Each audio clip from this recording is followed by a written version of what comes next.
Okay, SummerSlam 2022 is in the books, and obviously there's been a lot that's happened going into this show.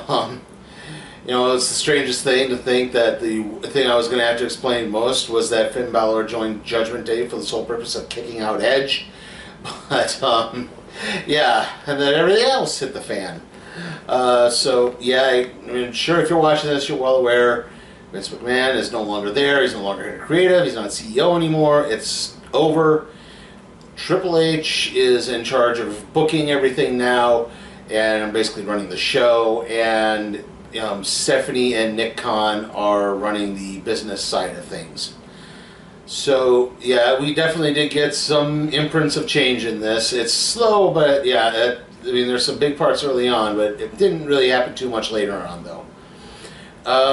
Anyway, again, there are no kickoff show matches. I guess they just kept that booking. Also, yes, I know Rollins and Riddle is part of the thumbnail, and they didn't actually have the match. Well, we'll get to it. Let's start things off. We started off with the Raw Women's Championship match. Bianca Belair versus Becky Lynch. And, you know, technically this is something of a homecoming for Belair, which, you know, usually means she's doomed. And early on, some nice points. Becky Lynch hit a elbow breaker, and that caused Bianca to sell an injured arm. She tried to go for the KOD a few times. She did her electric chair power bomb or face buster thing. I forget what that's called. You know, she struggled to do that. At one point, she tried to do the KOD into the timekeeper area, but Lynch blocked that. Lynch hit a guillotine leg drop off of the barricade. You know, Belair did come back, hit a few points here and there. Eventually, a big thing that happened was Belair hit a KOD on the outside of the ring, went for a second one. Lynch kind of, you know, broke that up by getting her hands on the ropes, got out of it, hit the manhandle slam, kicked out. She went for a second rope manhandle slam, but Belair countered that into a Spanish fly, hit the KOD, and got the 3 count in the victory. So, yeah, really great match to start things off. Enjoyable, entertaining. I think the right person won again. Like, Lynch doesn't really need to be champion right now. And this did set the stage for the big thing that has happened, which was afterwards, Lynch admitted Belair was the better and shook her hand, and the two embraced in respect. And then Bayley's music hit. So she came back, and she brought friends in the form of Dakota Kai and Io Shirai, or Io Sky, I guess they called her now. So, yeah, I think what happened was Corey Graves got a little excited, and he was saying he started saying Io Shirai, but he got confused with Dakota Kai as well, and so he said Io Sky. Oops. Yeah, Shirai herself even seemed to have changed her Twitter handle to that, so I don't know if that's official, but yeah, at least for now. And there was a big stare down. Lynch came to Belair's aid, so I'm pretty sure this solidifies that Becky is a babyface once more, even though fans really weren't booing her the last time. You know, again, that was the thing. Like, Becky was a good heel. The problem is no one wants to boo her. It's the same problem Edge had. The same problem I've seen guys like Kenny Omega and the Young Bucks have. They are great heels. No one wants to boo them, though. So you just fall into this nether realm where you're enjoying it, but it could be better. And it's, you know, I don't know if it's necessarily the fans' fault, but it just, yeah, you get the idea. But it does seem we finally closed the chapter on that, and now we're going to build toward Lynch's next match, which we'll get to at some point. After that, our next match was The Miz versus Logan Paul. You know, I have to note that Paul tried to hop up to the ring post on one point, and he slipped, but he recovered rather quickly. Miz would tease moves to draw Paul off guard, and then get a cheap shot in every once in a while. Miz tripped Paul on the second rope and then hit a code breaker off of that. Ciampa got a cheap shot on Paul. He tried to interfere one more time and got tossed out, refused to leave ringside. AJ Styles music hits. Styles hits a phenomenal forearm off the barricade. Then enabled Paul to recover. He got Miz in a figure 4. He had a phenomenal forearm of his own. And then Paul got Miz onto the announce table and hit a frog splash from the ring post all the way to the announce table. It was definitely the high point of the match. It's at that point Maurice distracted the ref, and that enabled Miz to grab Paul's treasured golden Charizard card. Tried to cheap shot Paul with it, but Paul dodged. Miz narrowly avoided hitting Maurice, and that enabled Paul to hit the skull-crushing finale for the 3 count of the victory. Again, a surprisingly good match. We fall into the problem again. This is sort of the inverse of Becky Lynch is a heel, Logan Paul is a babyface. Yeah, he can put on good matches, he can be entertaining, but the fans don't want to cheer. At least the diehard fans. Maybe the people who tend to follow Logan Paul were cheering, but it was definitely more of a mixed reaction. But still, I mean, The Miz can bring that sort of thing out in people. At least, people were respecting Paul towards the end of the match. Like I said, very entertaining way to start the show, so we had a couple of real bangers starting things off. After that, we had the United States Championship match, Bobby Lashley versus Theory. Theory did get a few licks. He attacked Lashley with the briefcase, the Money in the Bank briefcase after the bell. Lashley came back, he had a big spine buster. Theory came in, he had his kind of Rolling Thunder drop kick. He grabbed the briefcase, he tried to leave at one point. Lashley came back, hit a big flatliner. Theory dodged a spear, causing Lashley to hit the ring post, but then Lashley immediately recovered, put Theory in the hurt lock, and Theory tapped out right away. So, yeah, I don't know if that necessarily makes him look strong carrying this briefcase or not.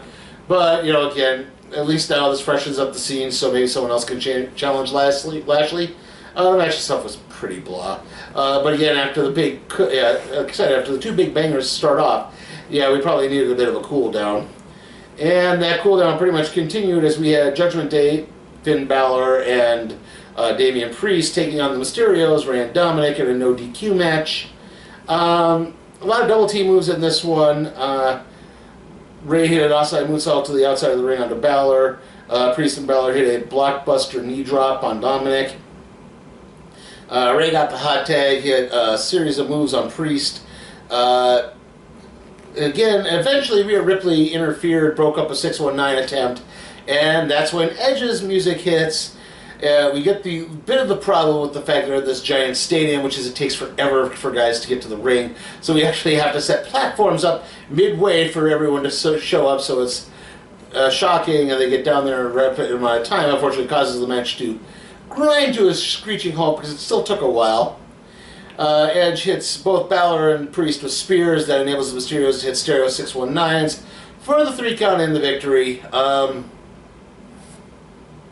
Yeah, that was kind of a dud match. Again, not the greatest build. Like, I think, obviously the high point was the Crashing the Ray 20th anniversary celebration, but other than that, there was nothing of interest in this feud, and that just really petered it out. I guess now that Edge is back, we'll finally maybe get some more lifeblood back into Judgment Day somehow. Okay, our next match is Pat McAfee versus Happy Corbin.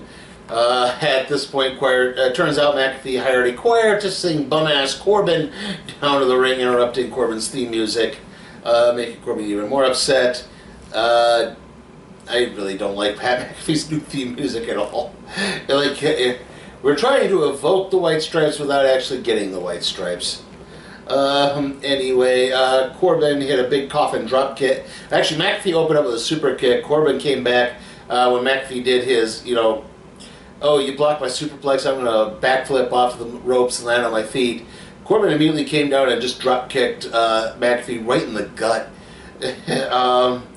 Eventually, McAfee broke up a Corbin attack, got back into it. At one point, Corbin attacked Michael Cole. That set McAfee off. Eventually, phone went off there. Sorry. Corbin inadvertently struck the ref, that enabled McAfee to hit the low blow, and then hit a very sloppy air raid slam for the 3 count of the victory. Not a great match, unfortunately. I don't know if you think the chemistry with these two would be there, and I don't think I think they were working well together. It's just a lot of sloppy execution in the moves. Character-wise, they were good. Athlete-wise, not so much, unfortunately. So yeah, very, very forgettable match. And that brings us to our next match, which is the Tag Team Championship match with Jeff Jarrett as the special referee. The Usos versus the Street Profits. Right off the bat, Jarrett was very strict in enforcing the rules. He counted to 5 every time the Usos tried to do any type of cheap shot, and that enabled, still though the Usos managed to get a backbreaker flying chop on Dawkins. Dawkins eventually caught back. He hit a jumping enziguri and tagged in Ford. Ford hit a standing blockbuster onto Jey Uso. Dawkins tagged back and he hit a big plancha on the Usos. The Profits hit Jimmy with a shoulder block into a back suplex. At the big point of this match was eventually the Usos kind of faltered a little bit. Dawkins hit the spine buster. Ford hits the frog splash. Unfortunately, he injures his wrist, and so it takes about 30 seconds to get to the pin.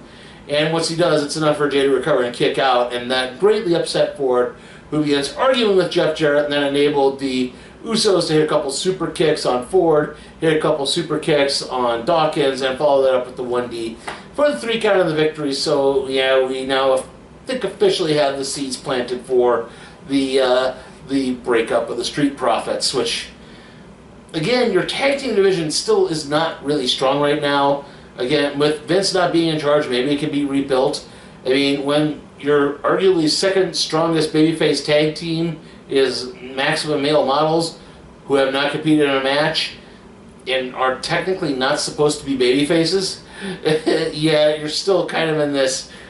Yeah, you still have to fix things here. Like, yeah, I guess not taking the belts off the Usos makes sense, but breaking up the Street Profits doesn't, in my opinion. It doesn't really work out. It's at this point, though, where we probably would have had the Riddle Rollins match, where that didn't technically happen because Riddle did come out, he grabbed on the mic, he called Rollins out, even though he wasn't medically cleared. Rollins fought off several security officials, hit the ring, got a cheap shot on Riddle, hit the stomp. So now Riddle is further injured, even though they're going to wind up facing a Clash of the Castle anyway. So, yep, that was your surprise Seth Rollins match. After that, we had the SmackDown Women's Championship match, Liv Morgan versus Ronda Rousey. Liv was very tentative when she got down to the ring. She was definitely off on the... she did bring back her blue tongue on the bright spot, but that was about it. Rousey immediately got hit a judo throw, which damaged Morgan's arm. Morgan did hit a big code breaker, went for the Oblivion finisher, but Rousey blocked it, got the armbar on. Morgan actually did manage to counter briefly into the ring's Saturn, but then Rousey fought out of it, got the armbar through the ropes. It's at this point Morgan began really selling the injury. They came down to check her out to see if she could continue. She said she could. Rousey locked on the armbar again, however, Morgan somehow just barely managed to maneuver Rousey into a pinning predicament. The ref counted 1, 2, and at the same time he counted 3, Morgan actually tapped.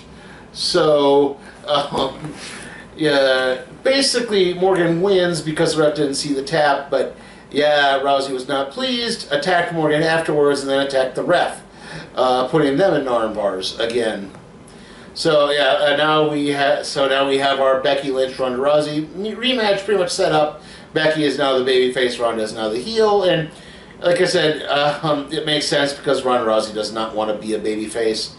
She clearly doesn't want to be in WWE anymore. It's just, but she's contractually obligated to finish this thing out, and hopefully this next Mania will finally be the end of it, because, yeah, like, that bloom was off the rose a while ago. Yeah, again, if she wanted to come back and do a couple of matches, that'd be fine, but it's just like, yeah, I kind of ceased caring about Ronda Rousey a long time ago. And no, I mean, as a performer, I'm not talking about everything else that's kind of problematic about her.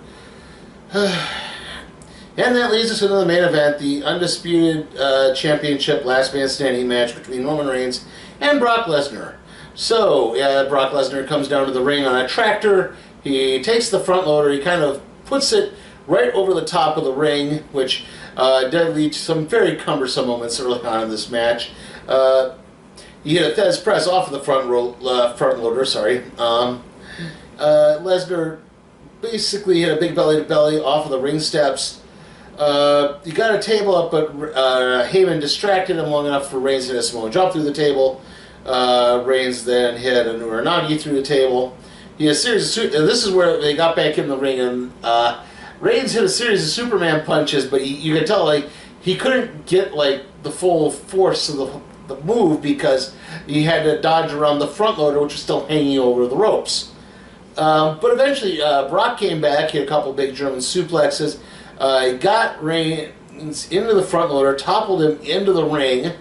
He then lowered the front loader again, moved to the ring, and then basically propped it up via the front loader to topple Reigns out of the ring. It's at this point the Usos interfere. They start knocking. They had super kicks on Lesnar to knock him around.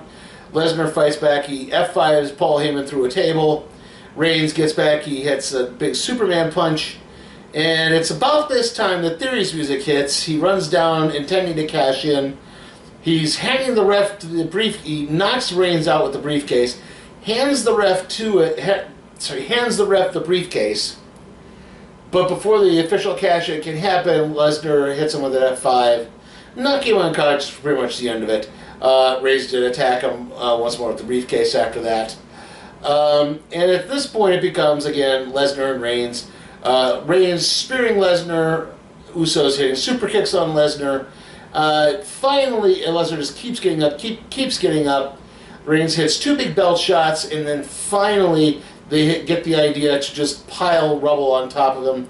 They pile all the remains of the announce table. They pile the ring steps. They apply table shots on pieces on top, and that's enough to keep Brock down for the 10 count. Reigns retains. No official cash-in yet, so as of this point, it is still going to be Reigns and McIntyre at Clash of the Castle.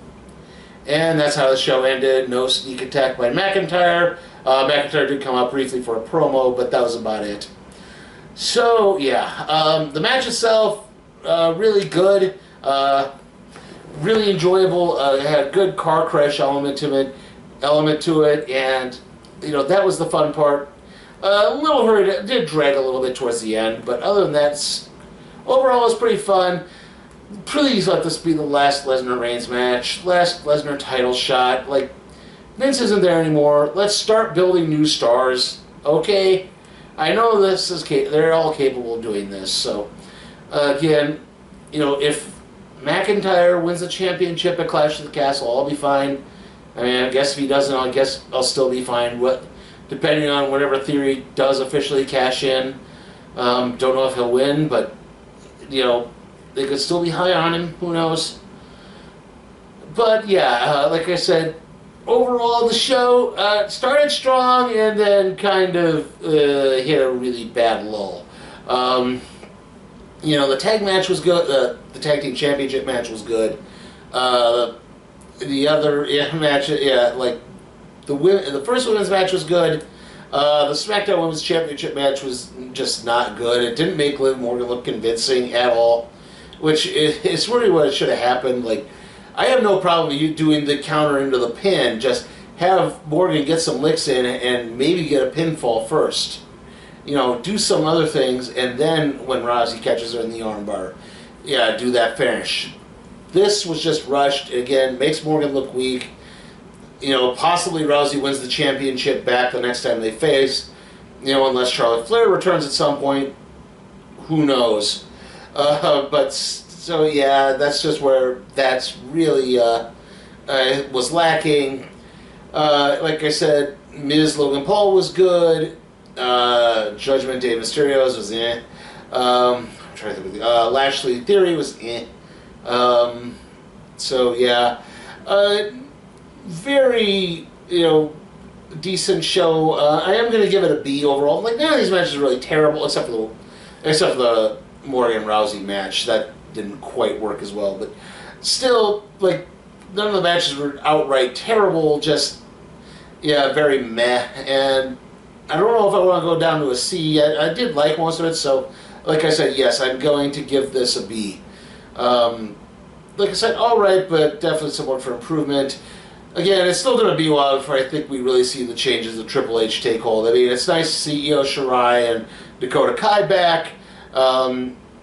Hopefully they maybe start doing something with Ciampa again. Johnny Gargano has said he's reconsidering his free agent possibilities, so maybe he'll come back.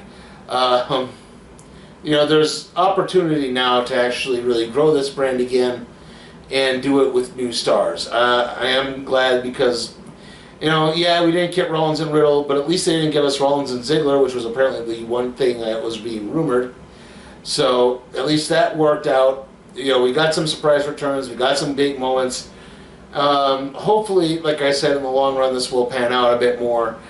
But yeah, right now it's still going to be a while. Like I said, it's still going to be raw. It's still going to be a while before we really see any changes. There, okay. Whew. So next wrestling show is going to be Impact Emergence. I believe that's a 2-night event starting on the 12th and then the 13th. Or at least that's what they're labeling it as. So I don't know if I'll do night 1 and night 2 or just both nights together. Let's see, the next video is going to be the random trade review on NOLA. There's going to be a bit of a break in between the next random trade reviews because that's going to be episode 200, and I've got a lot to cover with that one. So next wrestling is going to, after that is obviously going to be Clash at the Castle. That's probably where the new opening is going to debut. The next movie review is going to be Beast, and then around that time we have both She-Hulk and Andor premiering. Okay, see you all next time.